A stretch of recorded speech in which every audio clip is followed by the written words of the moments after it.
two very different new aspects for our conversation. Maybe, and I would want also to try to have a conversation here for maybe the first 15 minutes, and then we'll have a quick round with the public, but we will have a longer time to discuss in the afternoon. I want to make that clear now, because we are running over time, but having such interesting speakers here, I certainly think we should first have a conversation here on the podium. Maybe we can just start by commenting on the Chinese situation. I just don't want to ask too many questions. I would like the conversation just to evolve. But one thing I would like maybe just quickly to comment on and ask how others see this is within China. I've only been there twice, and of course each time seen extreme differences. Certainly consumerism as very, very major. Maybe we can also theoretically think about, of course, the change of the culture, the change of the ideology, the questions you came up with more emphasis on individualism, on individual rights, and of course the fact that scarcity of materialistic consumer goods was a major part of the culture for so long. So obviously there is a lot of catching up to be done on that point. Second point is the difference within China. We talked about the social difference of how much a family has, how much an individual has, and I think possibly I would even risk making the comment that it's possibly most obvious in China, more than in any other country, at least in the quickness of the change. Just one anecdote very quickly.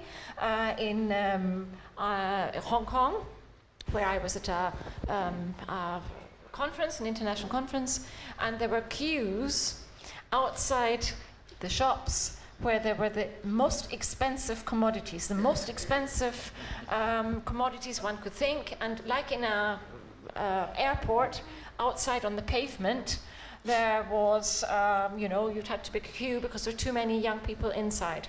And on the other hand, we know the situation in the countryside. So maybe I could ask you first just to comment a little bit on that case before I ask the others maybe to say something. Also, of course, we know the very different working standards within China. Is that maybe the social and working standards? Could you just comment on that before we then have a quick round on these issues? Is this on? Yes. Thank you for the questions. I will try my best to just give a very brief questions, not answers.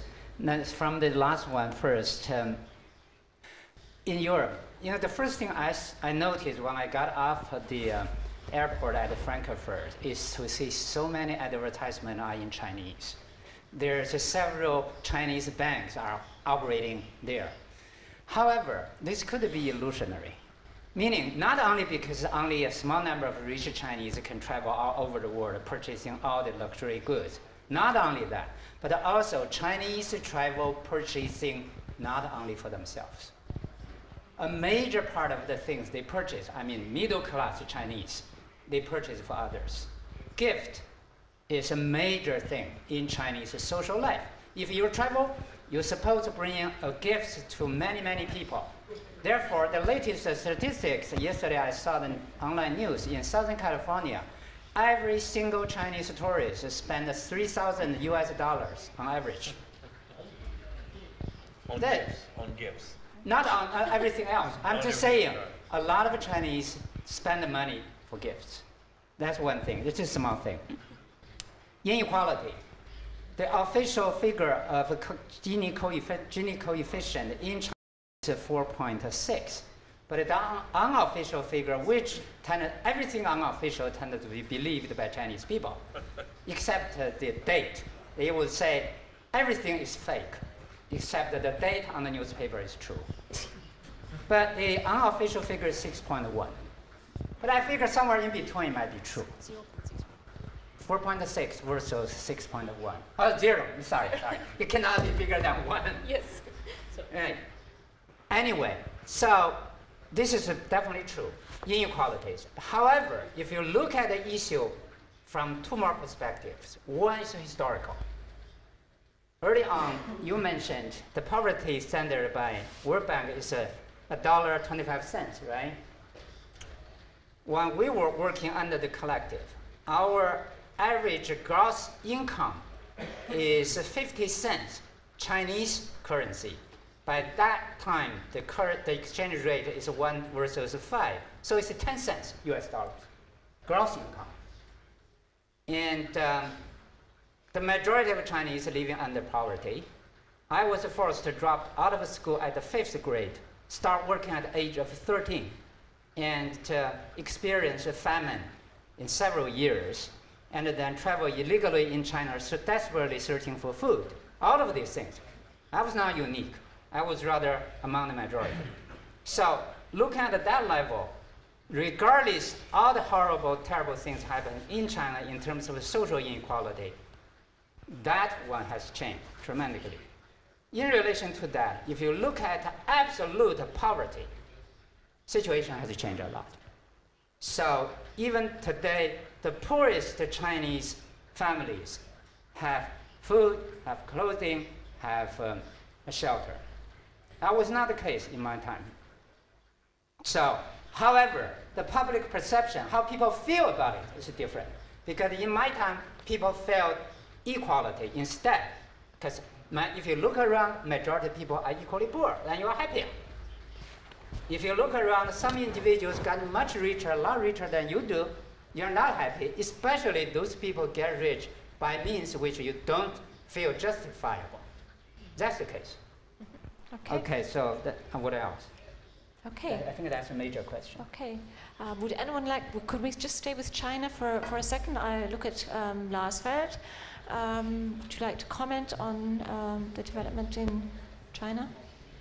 Well, actually, I'm not an expert on China, and I would not dare to say more than we have already heard about the Chinese situation.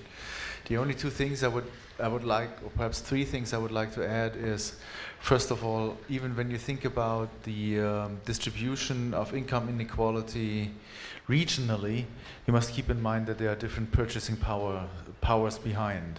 So when we look at the poorer Chinese regions in the west of the country, a dollar is worth more in those areas than it is in Hong Kong or Shanghai or Beijing. So this is something we usually do not take account of when we look at the income distribution measures within a country, because the price indices measuring different inflation levels and measuring different purchasing power parities within a country are not calculated, and they could not easily done. This could not be easily done. So this, but we should keep it in mind when we are talking about poverty distribution, income distribution in different regions of a country. The second thing I would like to say is, well, we always have to cope with the problem, not only in China but in other countries as well, that statistics are manipulated. All statistics are difficult. So even in Germany or in the US or in the UK and Sweden, one of the famous examples we usually get, the quality of the statistics are not perfect. They are not so high that we could say we are satisfied. There's no possibilities for improvement. But in particular countries, you see that a manipulation takes place, is done for particular political reasons. And so I had the example of Argentina. I can imagine that something similar happens in China, and then it's very difficult to say anything about what's happening. The final remark I would like to make is, and I think this is something that's very, very important that you highlighted too, when we are talking about inequality perceptions, relative income is very, very important in several respects. So when you are when you have improved your situation pretty much from a very poor starting point, and now you have, as you say, food, shelter, even at a much higher quality and so on, you may be unhappier because a person you know has grown much richer than you, and perhaps because of reasons you cannot accept. So procedural fairness plays a role as well. We must keep that in mind. And it's very different in different countries. So the more democratic a country is, the higher is the acceptance of inequalities within a country. The procedure is quite important.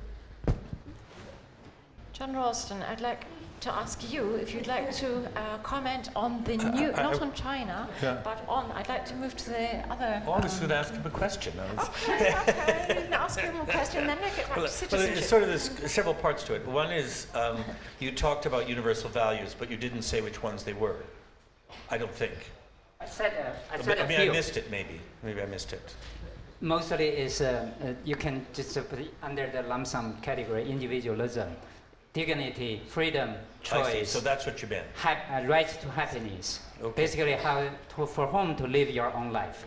So, and you rightly said, I'm not an expert in China. They started going in 1980, and my wife was born in China, but I'm not an expert at all. But you said that the West was surprised that it didn't work out the way they thought it would, which I agree with completely. But I wondered to what extent you thought that it was, I mean, if you look back at Lushun, what he was writing in the 30s and what people thought was a possible way forward, whether there isn't a kind of rebirth of the I'll use a Western term, but I don't know what the right term is, a humanist side of Confucianism, as opposed to the old, top-down bureaucratic side of Confucianism, which I suppose the Communist Party has inherited to some extent. I mean, it seemed to me that I never hear the word globalization when I'm in China. They just say, well, the West allowed us to dump all this stuff on them, so good for us. I'm simplifying. But they don't think they're taking part in any global experiment. They think they're doing very well out of, and I don't blame them. I congratulate them for doing well out of it.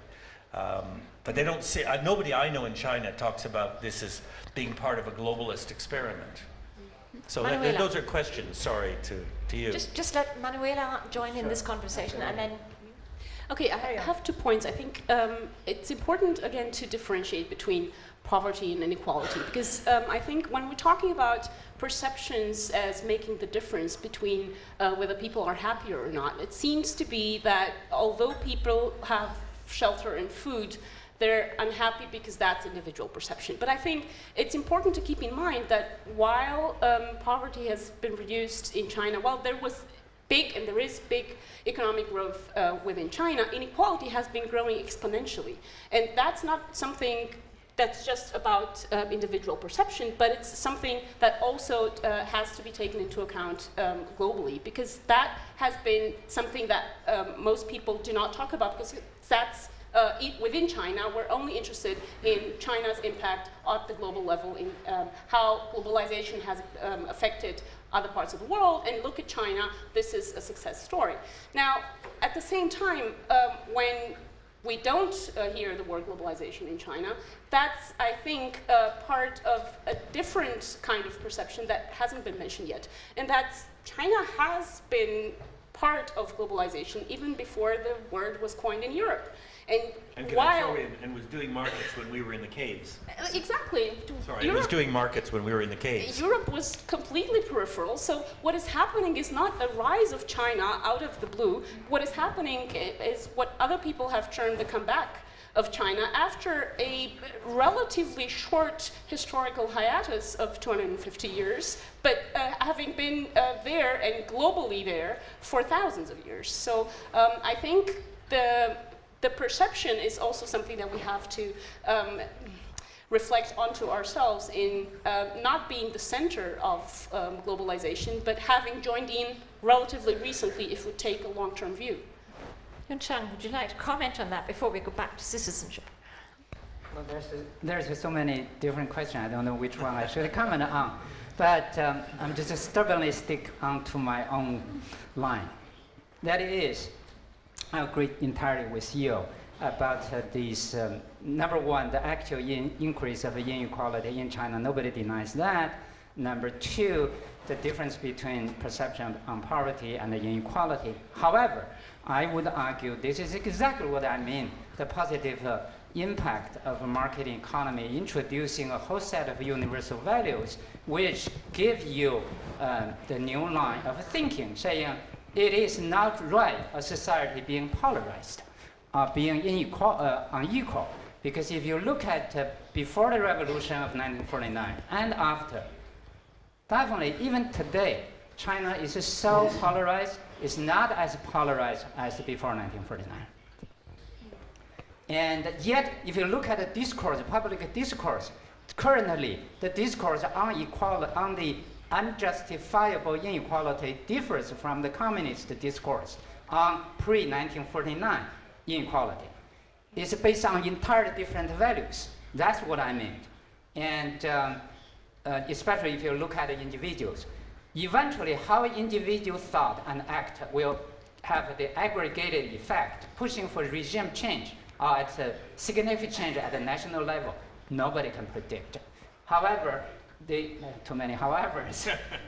What you mentioned is a very interesting new development in China. The Chinese elite, as well as the populace, together are thinking, is there any way that we do not have to copy the Western path, yet we avoid our own mistakes? And that is one of the possibilities being currently under debate. Okay, now I would like to move to citizenship. No, I do think it's really, really interesting, this question of the Chinese long-term memory and debate over the humanist Confucianism versus the dominant Confucianism, and how there's no question that the origins of the debate of dignity that you're talking about, I think, from my reading, but I'm not an expert, finds its roots in the sort of thing you saw in the 30s, not in the Communist Party, but actually in somewhere between the liberals and the Communist Party, which is where Lu Xun and all those intellectuals were debating. Now, it was a much smaller group, but that was the times. And now you see it spread in a larger part of the population. But anyway, we're on to another. Okay, we'll leave it at that. As with all our Karlsruher dialogues, we could do a whole Karlsruher dialogue just on one question, but that is not what we're trying to do here. Citizenship, the commodification of citizenship, which I think probably many of us didn't know about. It seems to be a new market, and of course very much in contrast to the discussions which we usually have about how do we keep people out. We've had many symposiums here on the question of refugees, be they economic refugees, people who are seeking for their own happiness, which I think is a legitimate thing to do, and other questions. But I'd just like maybe also to ask you to comment, because of course Canada is one of the countries which has maybe the most far-reaching model of having citizenship tied up to cultural pluralism, but just quickly on what you see happening with the commodification of citizenship, which is a completely different dimension. I mean, we talked a bit about this last night, but, you know, countries don't take people in innocently. So even when you take in large number of refugees, it's not innocent. It's a decision that politically you're open to that kind of variety. What I would say about Canada is that Canada is entirely built on the stupidity of foreign governments. So a foreign government makes a mistake, we get 50,000 people. You know, 50,000 Hungarians, 30,000 Ismailis. We just benefit from errors made abroad. The commodification seems to be, and forgive me, seems to be one of the outcomes of the idea that self-interest and commodification of the idea of the citizen is okay. So this sort of idea, well, since it's all about self-interest, Why don't we see if people will pay to become citizens? Even Canada's done it. I think we may have just done away with it. I'm not sure. It's in the last budget, we might have been doing away with it, I hope. But frankly, we have done best by taking illiterate, poverty-stricken people.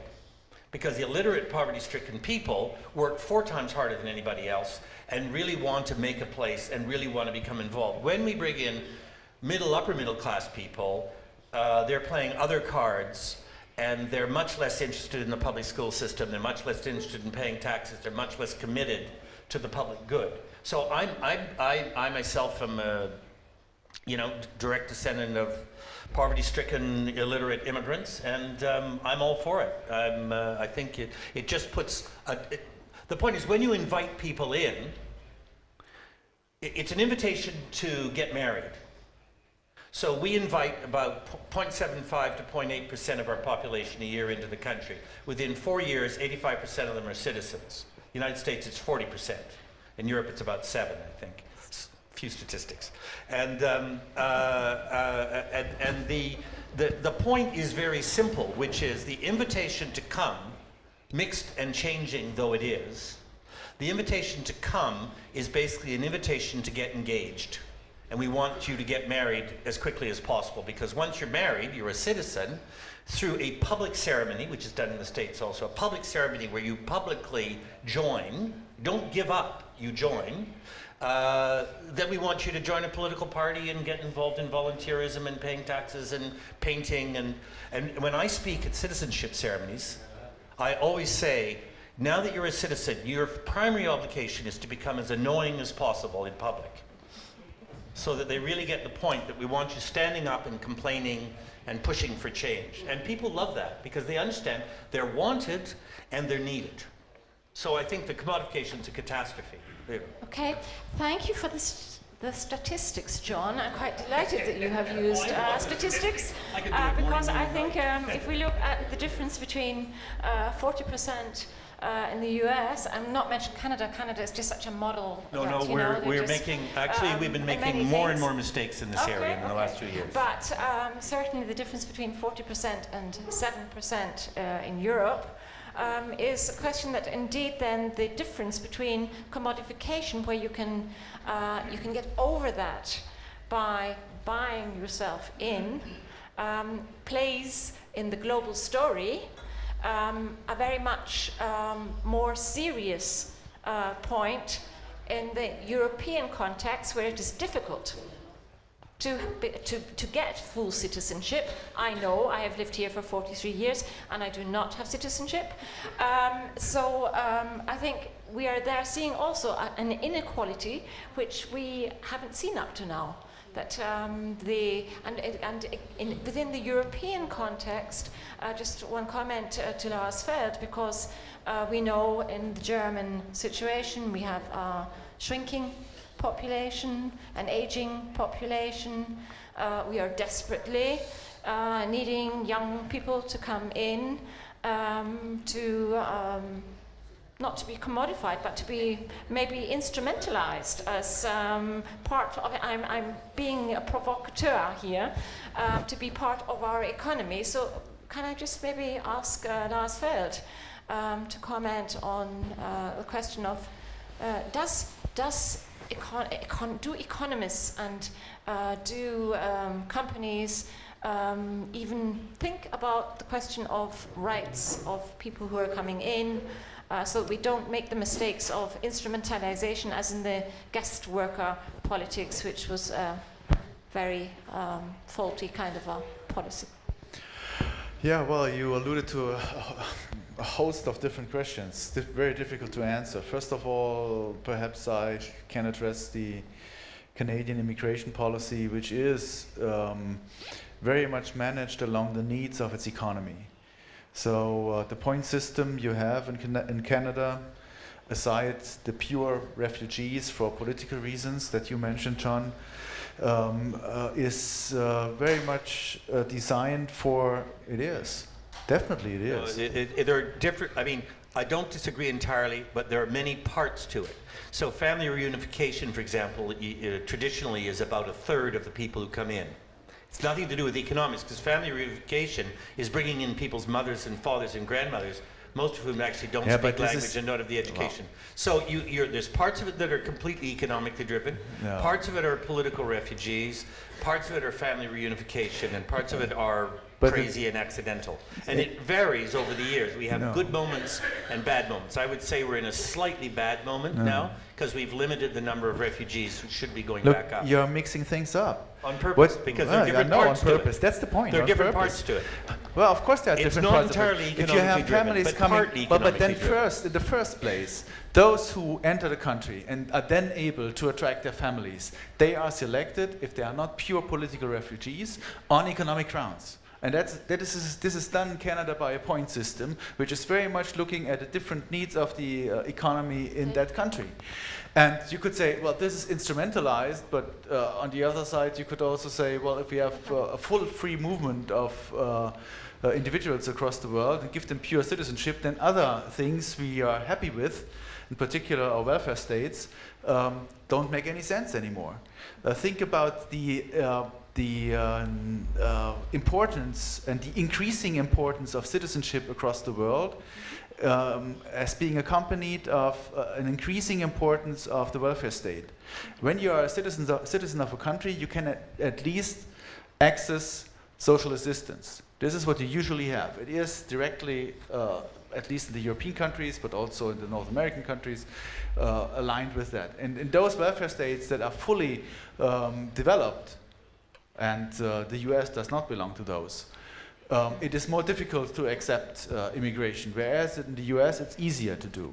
And in the Canadian case, you have a fully fledged welfare state, but then you are managing the incoming flows by looking at the needs of your economy in order to avoid them being part of the social system and being transfer recipients.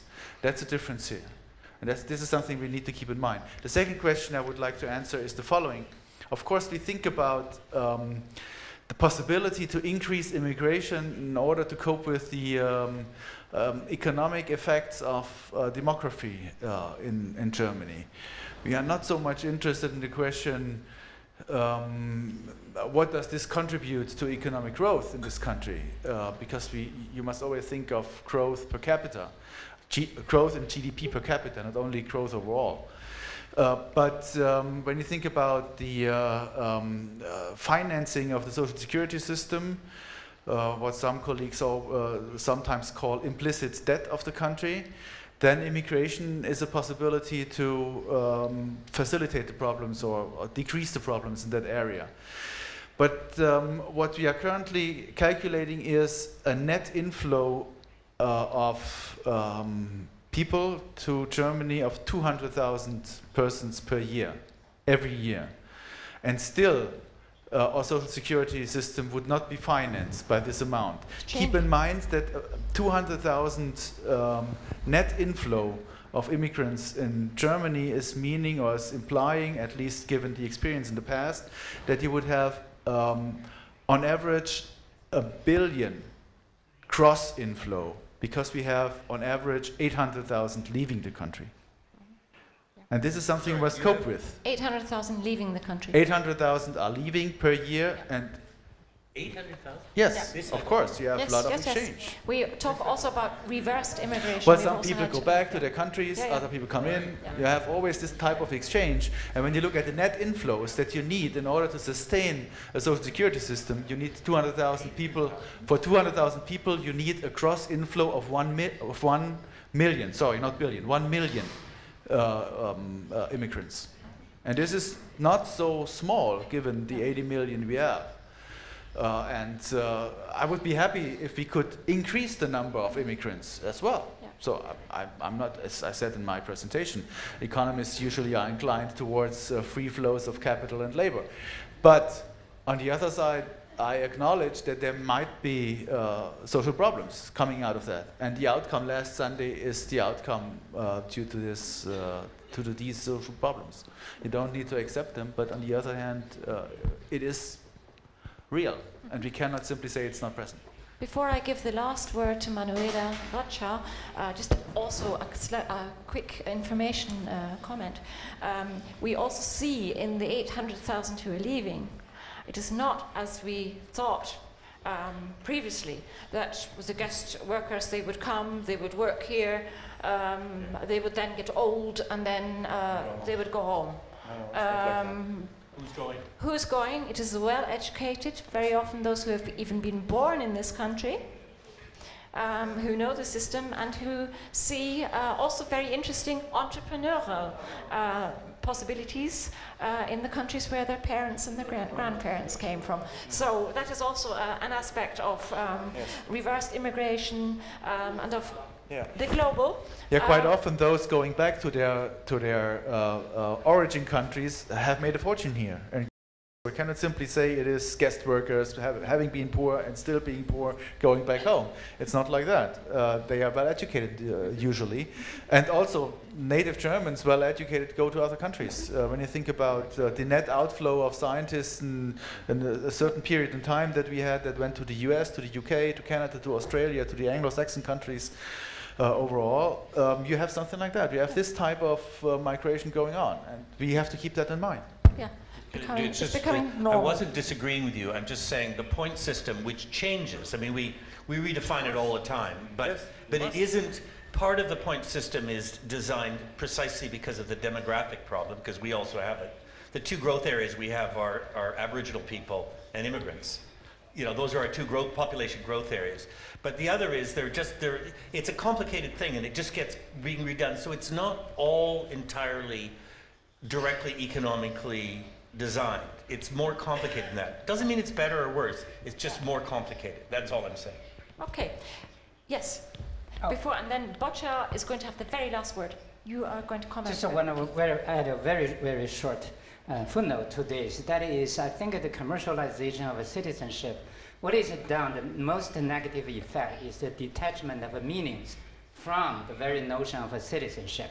All the secret meanings are no longer there. It becomes a purely market-based rational action, such as for how many countries you can go visa-free. And in that case, I think this is the short-sighted action of any government, because in terms of the core values in each nation, each society, and I think in the U.S. case, what you can purchase $500,000 is not a citizenship. It's a residence. It's a green card. Afterwards, there's still a period. And then, so in that case, you just detach all these meanings and then create in the long run more problems in terms of potential cultural conflicts, value conflicts. For instance, in my own case, it took me 19 years to decide to apply American citizenship. By that time, I'm fully convinced. I wholeheartedly embrace the core values of American culture. But I think it takes, anyway, I'm just saying this is a secret thing. Okay, thank you. Boatkä, now it's your turn to catch up on anything you wish to catch up on. Yeah, well, that's not an easy task, but I would actually like to open up to the audience for questions, because we have been talking about democracy for a long time and we have not been involving the audience at all. So this is a plea to do that, but before we do, just shortly, I want to bring in one dimension that hasn't been brought in, and I think it's important, and that is the dimension of race. I think it is important to understand that when we talk about societies like Canada or Australia, that white settler societies' immigration programs have been different than the ones in the different parts of the world, and that as a whole, the Americas have been built on usually arrangements because they were settler societies in need of immigrants, only that this need of immigrants was just as selective as it was in the case of Europe, only at a different moment in time and for different reasons. So the minute that South American societies invited immigrants, they didn't just invite immigrants, they wanted white people. The part of incorporating citizens that has to do with their ethnic, religious, or racial desirability has also been part of European history, and there I completely disagree with the argument that it's more dangerous to bring in immigrants in developed welfare states such as in Europe. In developed welfare states, it just happens to be the case that they could be developed in such a way because they kept out all of their colonized and non-European, non-white populations. So the non-European empires of European powers were very much part of building the richness out of which welfare states developed, only that the colonized populations were not invited to be part of the political community. That's why European welfare states could grow so rich. But keeping them out today means that they have been out forever. That is not the case. That is focusing on the nation state, which is a recent creation,